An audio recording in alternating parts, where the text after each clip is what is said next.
Thank you, ladies and gentlemen. It's a great pleasure to be here again, honoring the cause of journalism at this dinner. Congratulations to the Rago and Novak winners, and good luck with your very impressive projects. Thank you, James, for those very kind words. I appreciate it. Congratulations on the award. James and I actually had similar experiences with a staff revolt in 2020. The difference is that I had a better owner.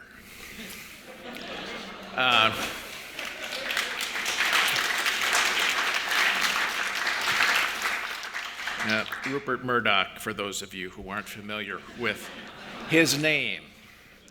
I've worked for the man for 17 years, and I have to say, I've never seen a man who's more differently portrayed in the press than he is when you work with him. Thank you to Roger Ream and Ryan Wolf and the folks at TFAS for being such good partners with the Rago Fellowships, the fellowships with the idea of Paul and Nancy Rago. They wanted to give others the same opportunity that their son Joe had.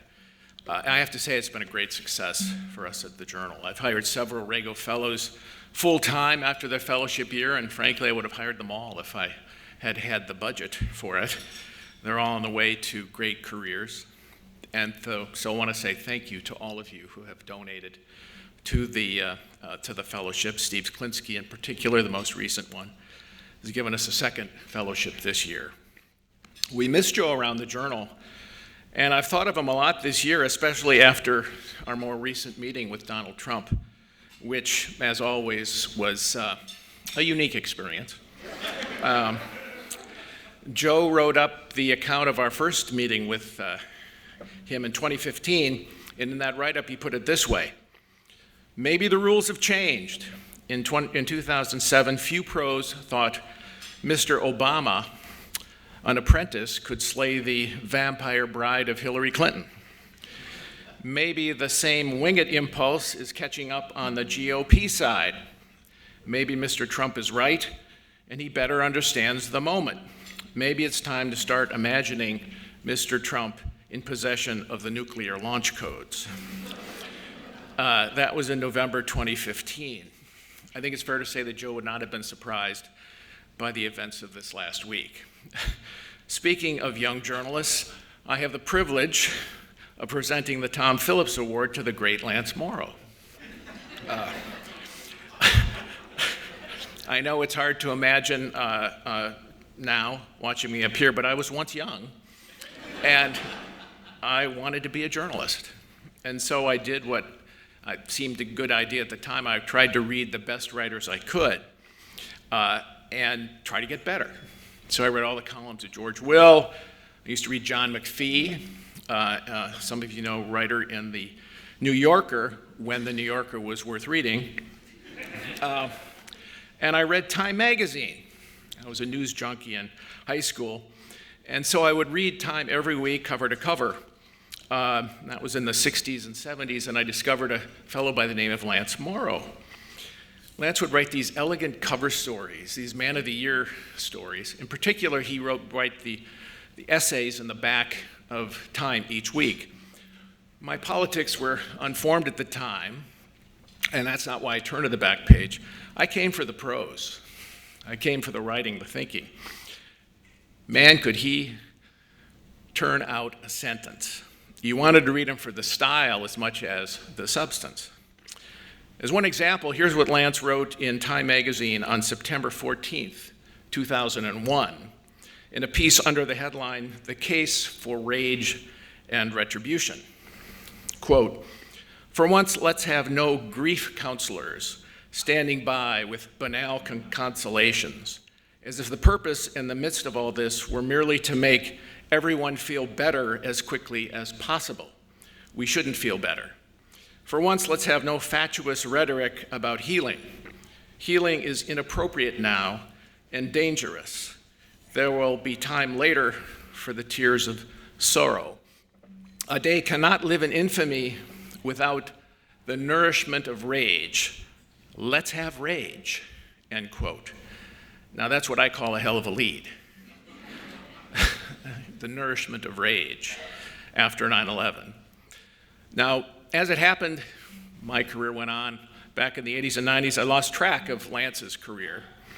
Like all magazines, Time became less important. And then all of a sudden, in 2018, I'm going through our computer system, as I do every day, and looking at what's coming up, and I see Lance Morrow's byline appear in our computer system. He pitched a piece to my colleague, James Taranto, and this fellow was associated with the Ethics and Public Policy Center, which is known for its cultural conservatism. And I thought to myself, could this be the same Lance Morrow? Sure enough, it was. And what a wonderful contributor he's become in our pages ever since. I give credit to James for that judgment.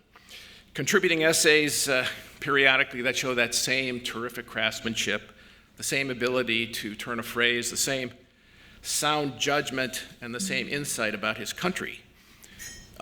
Sometimes at its worst, but more often at its best. This particular year, I think, has been a great one for Lance. In January this year, he wrote a column, "Trump versus the woke, let the people decide." They did. In May, he wrote, "Election 2024, send in the tropes." Here was his lead. "America's divided mind on view in the presidential race has deep historical and sociological roots. The stakes are high, it's serious business. On the other hand, if you watch the spectacle with a skeptic's eye, squinting a little, it suggests the tropes of the circus, a circus in which the lions are too old, the elephants are going blind, and the ringmaster can't remember his lines. Clowns fall off their bicycles."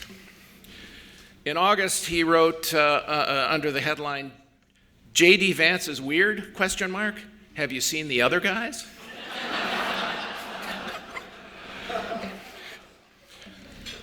I think it's fair to say that Lance has not enjoyed this last election year, or the campaigns, or the candidates, but I think it's fair to say that our readers have enjoyed reading Lance Morrow. Lance has had one of the great careers in American journalism. He's chronicled the American drama for nearly 70 years. He's written 7 books, including 3 biographies, won 2 National Magazine Awards. He's covered wars, covered every president from Nixon to Obama, protests from Vietnam to Gaza, and he survived 3 heart attacks. Yet what I admire the most about his journalism is his attention to craft. He is still writing some of the finest prose in American journalism, and along with it, dispensing wisdom born of long experience. Lance once wrote this: "Never be certain there is no meaning. Never be certain about anything too quickly. All journalism implies a concealed metaphysics, even a theology. That all truth is part of the whole. All is motion, be tolerant of chaos, be patient, wait for stillness. This is journalism 101, according to me," end quote. Not bad advice for young journalists and even old ones. Ladies and gentlemen, I'm delighted to present the Thomas Phillips Lifetime Achievement Award in Journalism to Lance Morrow. Lance has unfortunately fallen ill today and couldn't make it, but his son James will accept the award on behalf of his father.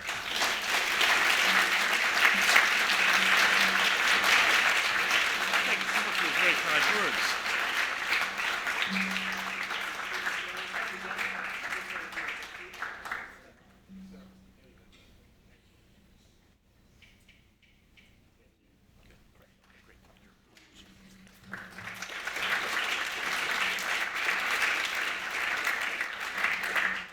Thank you very much, Paul, for that very kind introduction about my father, who unfortunately couldn't be here tonight. He's very proud to receive this Lifetime Achievement Award, and he asked me to just deliver a few words on his behalf since he couldn't be here. My name is James Morrow. I followed in the family footsteps. I'm a journalist and a broadcaster in Australia. Couldn't compete with him here in the US, so I had to go all the way down to the Southern Hemisphere, obviously. Anyway, as I say, my father is very, very proud to be receiving this award from this fantastic organization, and is very sorry he couldn't join you all for this beautiful evening in this beautiful club tonight. And also, he's very proud because of his distinguished predecessors in receiving the award, including the man who just handed it to me, and because of the sterling work that the Fund for American Studies does, and it really does do sterling work. He had been looking forward to this evening and is, in his words, frustrated and disappointed that he cannot be here tonight. But he did intend to speak about what James Bennett referred to as the mainstream media, or maybe the legacy media, or whatever you want to call it these days. We may have to find a new word for it, and their role in the recent 2024 election. He mentioned a couple of points, which I will pass along. I'm pleased to do so this evening. My father meant to draw a straight line, and as we discussed this speech, he said he wanted to draw a straight line from 2,500 years back through time to connect the 2024 election to Herodotus, the father of journalism, as well as the so-called father of history. Some also called Herodotus the father of lies, or maybe even fake news. My father wanted to locate, though, and this is the important bit, the origins of journalism in the primary impulse of the human mind, and that is curiosity. Curiosity, which is the wellspring, the basic impetus of all human thought and learning in any endeavor, journalism, science, wherever. Without curiosity, he says, the mind is inert. Now, my father is fond of quoting something that the writer John Hersey once said about Henry Luce. He said that the most attractive thing about him, Luce, was the delight that he took in learning anything that he had not known before. That, he says, is the essence of journalism. A delight in learning anything you did not know before, you had not known before. Now, to go back to our friend Herodotus, he explored the regions of the Danube and made his long study of Egypt and its ways and wandered for years and years elsewhere in the known world. The motive of his life's work was one thing: curiosity. He came up, of course, Herodotus did, with some famous whoppers like the giant gold-digging ants of India. But even when getting such facts wrong, his motive was still the desire for truth, the truth about what people believed, their superstitions. His own mind was moved by what might be called impartial wonder. And my father said that we should contrast, and I agree with him completely, by the way, that we should contrast that impartial wonder with the agitation and, yes, propaganda that the legacy media, with frightening unanimity, tried to pass off this time around in the 2024 campaign as honest journalism. Too often, this legacy media practice of journalism has little or nothing to do with honest curiosity, and too much to do with its reverse, the coercive party line. The tremendous disgrace, he says, and falsification of which legacy media has been guilty in this election cycle, he worries, has done near irreparable damage to the work of to the work of journalism, pardon me. And it is ironic that those who speak eloquently of our democracy have been willing participants in dynamiting the foundations of one of the democracy's pillars, i.e. journalism. The work, though, of the Fund for American Studies is very important because it will help the long, slow correction ahead, which is necessary and which is coming. In conclusion, he and I would like to offer congratulations to tonight's honorees and congratulations to the Fund for its work. And I would like to thank you very much on behalf of my father, Lance Morrow, who taught me everything I know about the craft, for which he is very, very proud indeed. Thank you very much.